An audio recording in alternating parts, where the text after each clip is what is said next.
Eu queria conversar então com Paulo Velasco, ele que é professor de Política Internacional da Universidade do Estado do Rio de Janeiro. Professor, obrigado demais por ter aceito nosso convite. Domingo, né? A gente sabe que é um privilégio até ter o senhor aqui, porque é importante a gente falar sobre a situação do país.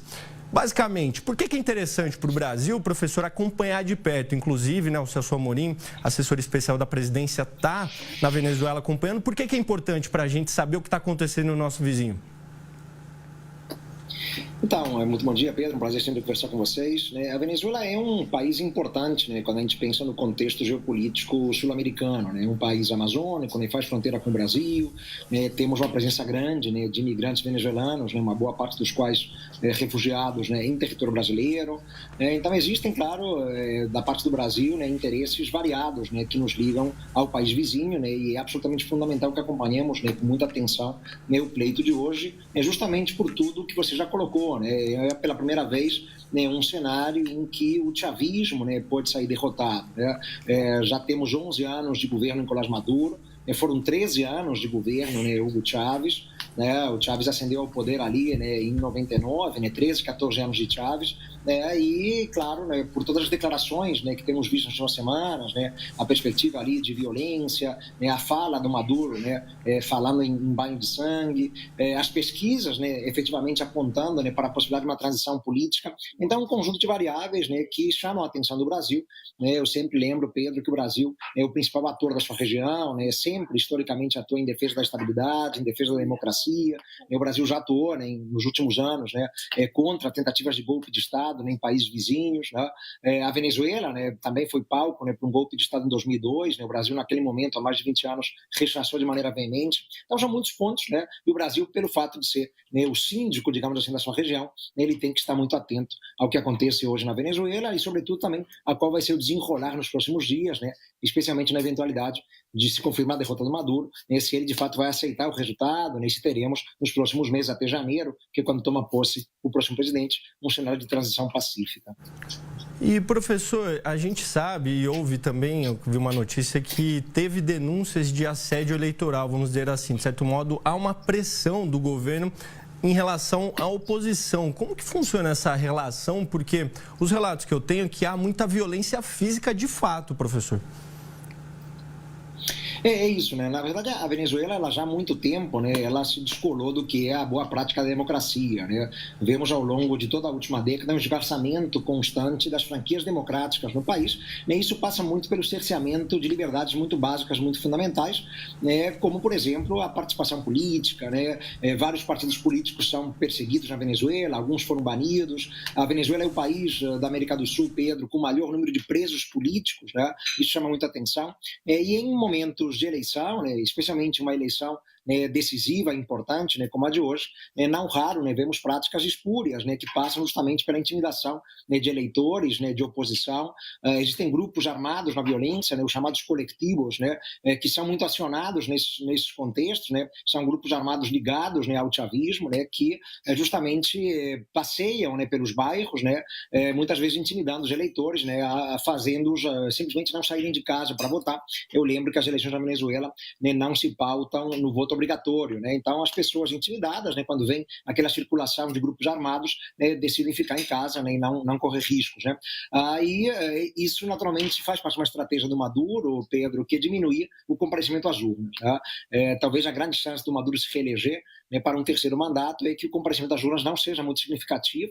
Havia expectativa de que poderia chegar a 70%, o que seria recorde nas últimas décadas. Nas últimas eleições, sobre efeitos de comparação, em 2018, o comparecimento não chegou a 50%. Então, quanto menos gente for votar, menos gente de oposição irá votar, isso seria benéfico para o Maduro. Então, há sim violência, há intimidação de todo tipo, o que demonstra, claro, que a Venezuela está distante, a esta altura, de uma democracia. Eu concordo plenamente com o senhor, porque a gente sabe que a maior parte dos imigrantes aqui do Brasil, que o Brasil, vamos dizer, é um país de portas abertas para essas pessoas, são de venezuelanos, de venezuelanos, a maior parte. Então, assim, mostra que milhões e milhões de pessoas saíram de casa procurando uma questão melhor de vida. Inclusive, eu até conversei com um professor e ele disse assim, eu fui conversando a respeito da situação da vida dele dia a dia. Ele falou que o básico já era difícil comer, ele trabalhava o dia inteiro, enfim. Mas aí eu comecei a entrevistar ele, professor, indo um pouco mais para a linha da violência. E aí ele começou a falar, ele deu uma travada de fato, assim, assustado. Ele falou, opa, eu não quero falar disso, me dá um receio muito grande de falar o que acontece no meu país. Mas ele disse que existe essas forças armadas que o senhor disse, esses grupos armados atuam de fato até levando à morte uma repressão muito intensa, né, professor? Eu queria que o senhor contextualizasse, porque segundo esse venezuelano, teria um apoio até ali do próprio governo, né? Questão de armamento. Eu queria que o senhor contextualizasse para a gente, por favor. É isso. Esse é um ponto fundamental, né? A gente, às vezes, fica muito olhando só para a situação econômica da Venezuela, que é uma situação dramática, né? Uma crise brutal, né? Mas há outras variáveis que a gente tem que colocar nessa equação, que é muito complexa, Pedro, né? A Venezuela, né, tem várias cidades, né? Entre as mais violentas do mundo, né?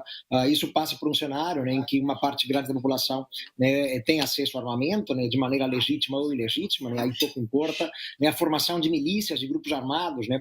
Claro, também de oposição, né? Mas muitos ligados ao chavismo, né, que contam, né, ou com amparo, né, ou pelo menos com alguma leniência, né, vista grossa do governo, né, porque naturalmente acabam sendo muito úteis, né, na hora de intimidar e silenciar, né, eventuais opositores do regime. Né. Então, esses 25 anos de chavismo, né, eles revelam, de fato, sim, umas tentativas variadas de silenciamento dos opositores com práticas de violência, né, violência mesmo, né, homicídios, né, todas sortes de práticas, né, que naturalmente, né, também não combinam, né, com um bom funcionamento da democracia, né, e com a liberdade básica, né, de participação política, né, que é inerente a um Estado de Direito, né?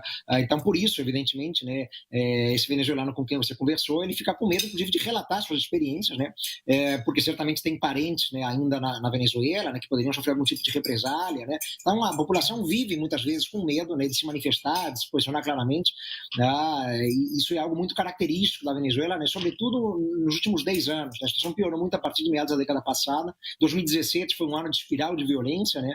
Manifestações nas ruas, né, manifestantes sendo reprimidos duramente e muitos mortos, né, e aí não por milícias, né, mas pelas forças armadas oficiais, né, da Venezuela. Então, um quadro muito, muito dramático, né. Os venezuelanos que estão no Brasil, né, e são mais de 100 mil venezuelanos, a gente especula 150 mil, 200 mil, né, o número às vezes varia um pouquinho, né, muitos deles não são só migrantes econômicos, né, eles são perseguidos políticos, né, por isso, inclusive, o Brasil acolheu-os na condição de refugiados. Realmente é muito complexo. O senhor disse um ponto-chave, é com medo de uma repressão para parentes mesmo. O medo dele, inclusive, ele falou, tenho medo que minha família tenha alguma represália em relação a isso. E o que teria levado o país a essa situação, professor? Porque, evidentemente, a violência é intrínseca, né? Está enraizada com esse governo, mas também a economia vai de mal a pior, mas a Venezuela tem muito petróleo, né? É uma conta que não fecha muito. É difícil de entender muitas vezes, né? A Venezuela já foi, né, em termos de produção de riqueza, o país mais rico da América do Sul, né? Tem as maiores reservas de petróleo do mundo, Pedro, né? Não é a Arábia Saudita, não é a Rússia, né? É a Venezuela, né? As maiores reservas comprovadas de petróleo do planeta, né? Isso, claro, chama muita atenção, né?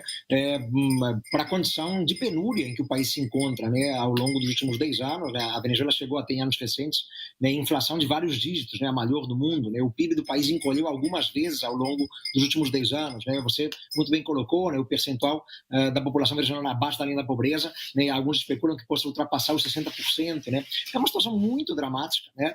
E esse quadro, né, de crise socioeconômica, né, apenas agrava, né, também os desencontros políticos, né, os antagonismos, né? É um país muito fraturado, né? O chavismo ainda tem muito apoio, né, muito pela lembrança daquela figura mítica, né, quase que santa do Hugo Chávez, né? O Maduro não tem esse carisma todo, né, mas, né, muitos enxergam no Maduro um sucessor legítimo do Chávez, né? Então ainda há muito apoio, por isso, né, que existe a possibilidade das pesquisas não acertarem o Maduro, né, talvez se reeleger, né, para um terceiro mandato, né, mas a oposição ela voltou a se mobilizar de maneira grande agora nestas eleições, né, buscando uma transição política, né, e certamente um futuro melhor, né. O grande lema de campanha, Pedro, da oposição, né, é última oportunidade, né. Eles entendem que agora é a última oportunidade, né, para se conseguir uma transição política, né, e estão usando muito como símbolo uma chave, né, que é a chave para abrir as portas da Venezuela para o retorno desse conjunto de mais de 7 milhões de venezuelanos, né, que tiveram que deixar o país na última década. É muita gente. O Brasil recebeu poucos, né? A Colômbia recebeu mais de 4 milhões, por exemplo. Então, essa chavinha ela é muito simbólica, né? Abrir a Venezuela, né, para o retorno pacífico, né, desses migrantes forçados, né, que estão no exterior em vários países, né, para poderem reconhecer e encontrar um país mais estável e com maior perspectiva de futuro. Realmente, um discurso muito forte da oposição, né? Acaba angariando votos, pelo menos pelas pesquisas, a oposição ganharia, né? Porque tem quase 60% das intenções de voto. A gente sabe que só vale mesmo o voto, mas a intenção é que talvez uma mudança. E o senhor foi falando, eu lembrei do discurso no próprio momento que ele disse que poderia ter um banho de sangue e que a Venezuela precisa dele justamente para evitar aí problemas no país.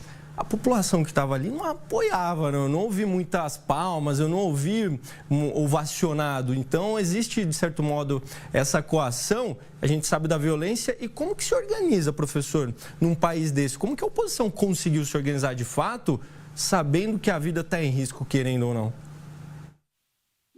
Pois é, a oposição, na verdade, durante alguns anos, ela ficou um pouco silenciada, né, à margem, né, talvez cansada, eu diria, né, foram muitos anos de luta, de rechaço, né, contra os excessos antidemocráticos, né, então vimos aí, em anos recentes, né, a oposição talvez um pouco mais exaurida, né, o ano de 2022, né, mesmo o ano passado, né, foram anos em que a oposição não conseguiu aparecer muito, né, talvez por falta de elan, por falta de vontade, né, mas neste ano, né, justamente reconhecendo a janela de oportunidade, né, que se abria pelas eleições, né, que tinham que ser convocadas para 2024, e vimos uma articulação interessante, sobretudo capitaneada por um personagem, né, que não é o Edmundo González Urrutia, né, que é o candidato opositor importante, né, que pode vencer hoje, mas pela Maria Corina Machado, né, que é um nome, esse sim, muito conhecido na Venezuela, né, há mais de 20 anos, né, na linha de frente aí contra o chavismo, um personagem, inclusive, com algumas posições bastante radicais, né, porque os opositores também, né, têm seus excessos, né, evidentemente, né, mas ela conseguiu unir, pelo menos, boa parte dos opositores, né, em torno do seu nome, ela inabilitada para concorrer, porque essa é uma outra prática, né, do governo do Maduro, também era do Chávez, né, inabilitar opositores de peso, né, para tentar facilitar, né, a vitória nas eleições, né, a Maria Corina foi inabilitada, né, mas escolheu um sucessor, né, que não é um personagem conhecido, o Edmundo González, né, mas aqueles que vão votar pensando nela, né. Então, às vezes é muito importante, né, que haja um nome, né, que possa funcionar como um fator de liga, né, um fator de unidade, né, em uma posição que é historicamente muito fraturada, né? Eu sempre costumo enfatizar, Pedro, que os partidos de oposição na Venezuela, eles coincidem muito pouco, né? Basicamente apenas no desejo de tirar o Maduro do poder, né? Mas não tem um projeto comum, né, para o que será a Venezuela no dia seguinte, né? Isso certamente ainda cria uma grande interrogação de futuro, né, caso a oposição vença, né? Qual será o projeto de país, porque ninguém debateu o projeto político ou política pública nessas eleições, né? Mas a Maria Corina, ela funcionou, né, como esse fator de unidade, né, que permitiu, né, uma mobilização maior e mais robusta neste ano, né, a ponto justamente das pesquisas, né, colherem, né, uma intenção de voto que daria a vitória a essa oposição.